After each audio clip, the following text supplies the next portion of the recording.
is up, my friends and family? I am Charmx, and today I'm going to be reacting to 5 mythical creatures that could still exist by Top 5s. Now, Top 5s make great videos, so make sure you go subscribe to them. The link's in the description. And as far as the mythical creatures that still exist, I'm assuming the Loch Ness Monster might be one of them. I'm not really sure. And other than that, I'm not really sure what to expect. But with that being said, the original link's in the description, and let's begin. Oh, a Pegasus? Creature is a made-up creation that usually has supernatural powers and is far superior than any other animal. The talk of them has been around for thousands of years, appearing in stone paintings right up to current TV programs. Now, although by definition a mythical creature is nothing more than folklore with no proof of its existence, what if there was some truth behind a few of these legends? What if there could be some evidence to prove that they are not so mythical after all, but real-life creatures that may have or still roam the planet? Here are 5 mythical creatures where that could well be the case. As far back as the 12th century, stories of the legendary Kraken, the giant squid-like sea creature that terrorizes passing ships, has been passed around by communities and sailors. The legend is thought to have originated in and around the oceans in Norway, Iceland, and even as far as Greenland, and tells the tale of a huge beast that would hunt whales and attack passing vessels with its massive arms, or circle especially large ships until there was enough maelstrom to drag it down into the ocean, taking everyone on board with it.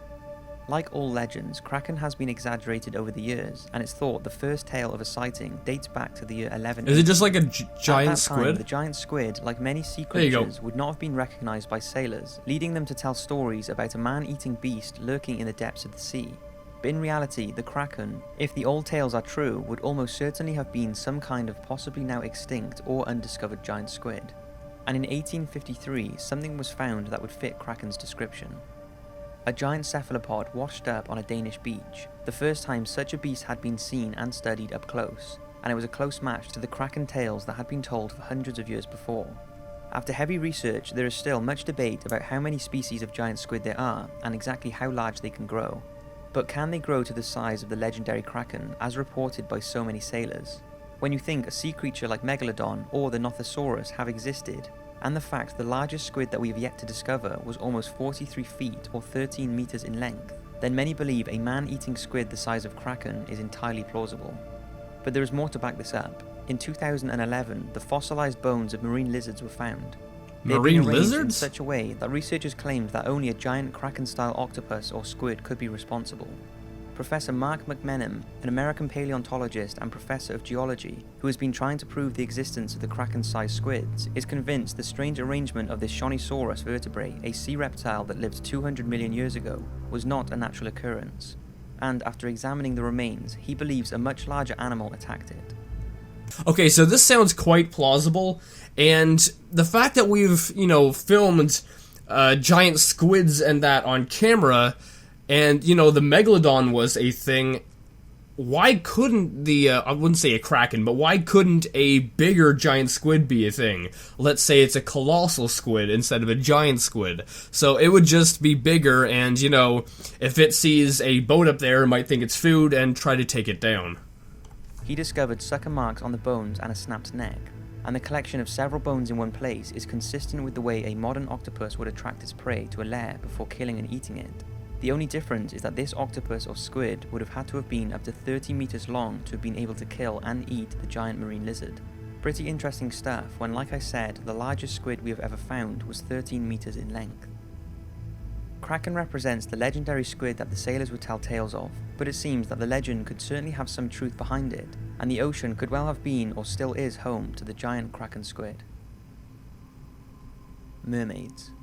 The mermaid or merman is a mythical creature that is half person and half fish, and although the thought of a human-like creature with a fish tail swimming around the ocean sounds very unlikely, the myth has been going on for literally thousands of years. It originated in around 1000 BC with the tale of a Syrian goddess who was supposedly turned into a mermaid after being thrown into a lake.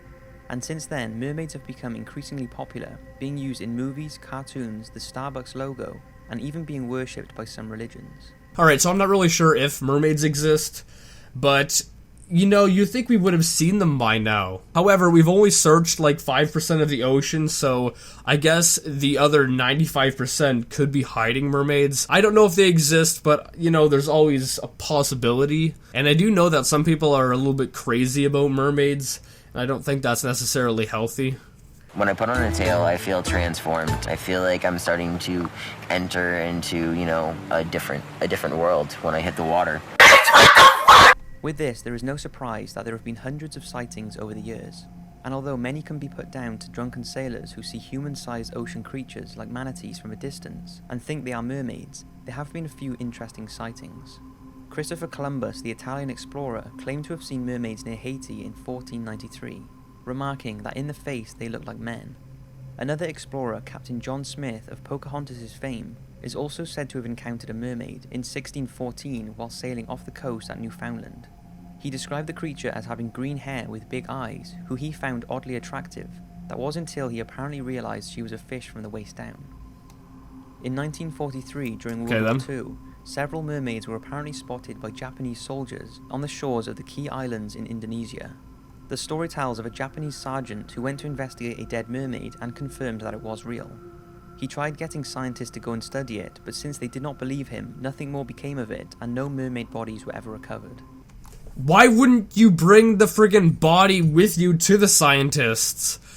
Like, if I saw a mermaid that was dead, you could take pictures of it, but people can just say, hey, he just made that up. But when you take the body with you, there's a little bit more evidence that you have to back up your claims that it's a real mermaid. There is also a story from 1830 that claims a young boy in Scotland spotted a child with a salmon's tail. He was so frightened by it that he threw rocks at the creature and killed it. It's said that villagers buried the creature in a coffin in the local churchyard, but stories like this lose credibility when over the years many hoaxers and showmen have profited from the mermaid legend, asking people to pay to view a real-life mermaid that in reality is just a showwoman dressed up with a fake tail. Even P.T. Barnum, the famous showman, tried cashing in on the public's fascination with mermaids. He displayed what he called Fiji Mermaid and charged people 50 cents to view it. It turned out to be a fake body with the torso, head, and limbs of a dead monkey. Okay, I've actually seen that in a Ripley's Believe It or Not museum.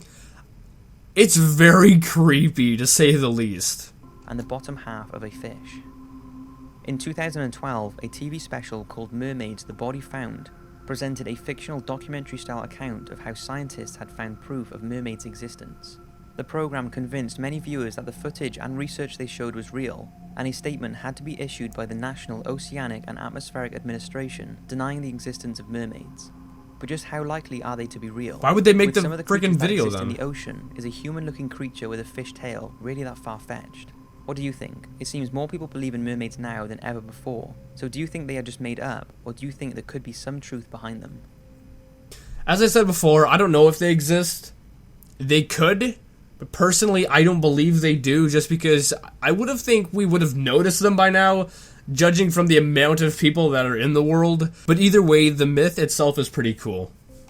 The Loch Ness Monster. Loch Ness is a vast... Hey, I knew it! I knew this would be on here. So vast in fact that it holds more water than all the lakes and rivers in England and Wales combined. It's also 800 feet deep in some places and has poor underwater visibility due to high levels of peat in the water. An interesting side note is that at the bottom of the loch there are two radioactive layers of sediment, one of these caused by the 1986 Chernobyl nuclear disaster. Anyway, as you will know, the Loch Ness is most famous for the monster that is thought to live there. And alongside Bigfoot, I would say the Loch Ness Monster is one of the most famous unconfirmed creatures out there. Yeah, I would say it is. The earliest association with the monster in the loch appeared in a manuscript written in the 7th century by Adamnam, in which he tells of a man who was swimming in the lake and was attacked by a water beast.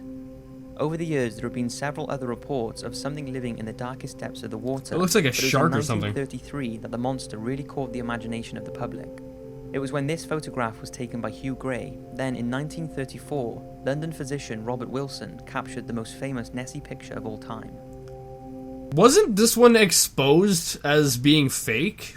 I believe I heard of that. Despite this photograph being debunked some years later, the fascination of the Loch Ness Monster hasn't stopped, and around 1 million people visit the lake each year in search of it, generating an estimated £25 million for the local economy.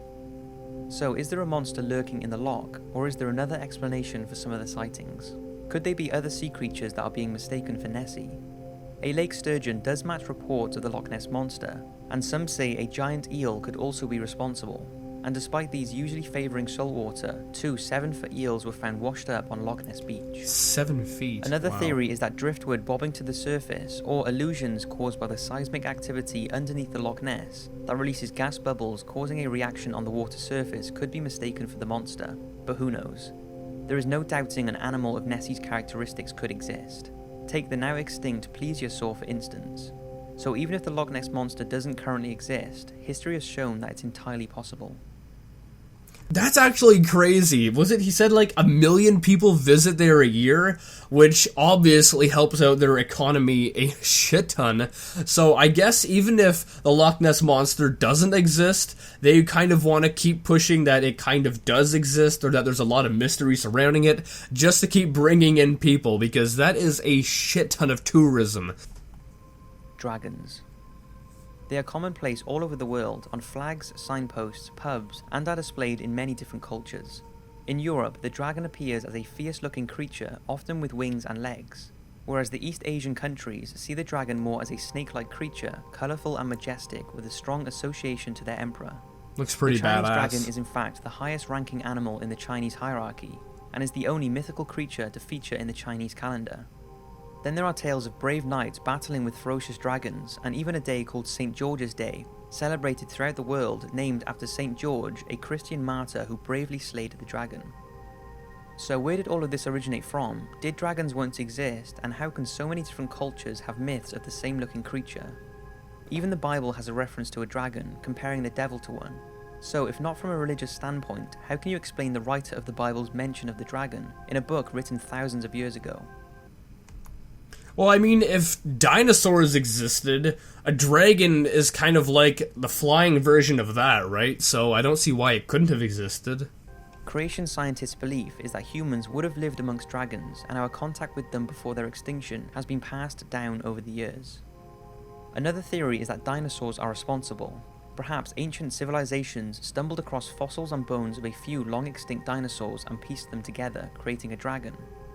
It's plausible, that's also possible, especially when you find out that there are 2,000-year-old references to dragon bones in Sichuan, China. Maybe people created the image of a dragon that way, and it stuck. Another theory is that dragons were an early relative that's to a cool current animals snake. like the dragon snake or flying dragon, but went extinct at the time of the dinosaurs. But there's very little information to back this up, so we may never know if dragons did once exist. But there's no denying they will continue to capture the public's imagination, be it children's films, programs like Game of Thrones, or video games. And I for one would be lying if I didn't want there to be an undiscovered island populated by them. So yeah, I think they probably could have existed. I mean, dinosaurs existed, and that's pretty awesome. And I know they had flying dinosaurs, so I guess it could have just been another flying dinosaur that's a dragon? Maybe? I don't know. I think it's probably possible that they could have existed. But yeah, let's continue. Many mythical creatures, this next one is a fairly modern one. It started in 1995 in Puerto Rico, when 8 perfectly healthy sheep were found dead at a farm. Oh, I think I've heard of this myth. Nearly 1,000 mysterious animal deaths have been reported in the area of Canovanas. They all reported the dead animals had puncture wounds and all the blood had been drained from their bodies. Wasn't a Futurama episode based off of this? But since it seemed to favour killing goats, they called it chupacabra, Spanish for goat sucker. No. Before long, the chupacabra was apparently being spotted and was described as a thick-set creature with long claws, around the size of a small bear, with some saying it had a row of spines from its neck to the end of its tail. For 5 years, there were regular reports of the same unusual attack on animals, but now it was not just in Puerto Rico, but also in Mexico, Chile, Nicaragua, Argentina, and Florida. Many interesting pictures and videos started to surface, but one of the most compelling pieces was by Mrs. Canyon, who lived on a ranch in Texas, that she said was being targeted by the chupacabra, as many of her chickens were being killed and drained entirely of blood. It was in 2007 when she found an unknown creature on the side of the road not far from her ranch. She froze its head for research purposes, and it was thought to have been the first real proof of a chupacabra. Okay, is it me or does that look like a dog that has no hair on it? Like, you know, like a hairless cat, but the dog version? Tests were done, and although they were not 100% on what exactly it was, The test showed that it was likely a coyote and Mexican wolf mix, but Canyon is look confident at it's a the cute. chupacabra and that it's responsible for killing her chickens. It's clear that something has been killing animals and seemingly draining their blood, so what could it be? Some say it was a top-secret US government genetics test gone wrong, producing this out-of-control mutant breed, but scientists studied many dead animal carcasses and were convinced they had been attacked by dogs, coyotes, or raccoons that had been infected with a disease such as mangy that caused hair loss and an unusual appearance. So as far as the government creating this chupacabra, I guess it could be possible because I do know of Plum Island, which houses the Animal Disease Center or something like that, and I think they've do genetic testing or something like that over there. I'm not sure, but I have heard a lot of stories based around Plum Island and that they mess around with animals and stuff. So I guess they could have created some kind of creature. I don't know. That's just speculation. But anyway, guys, let me know what you think in the comments regarding all of this. I personally think it's very interesting and that a lot of these are possible to have existed and or that they might still exist. But either way, if you like this video, make sure you give it a thumbs up, possibly share with a friend. If you do, make sure you subscribe and join the family today. And also make sure you go subscribe to Top 5s, links in the description. And with that being said, I'll see you guys next time. Boop!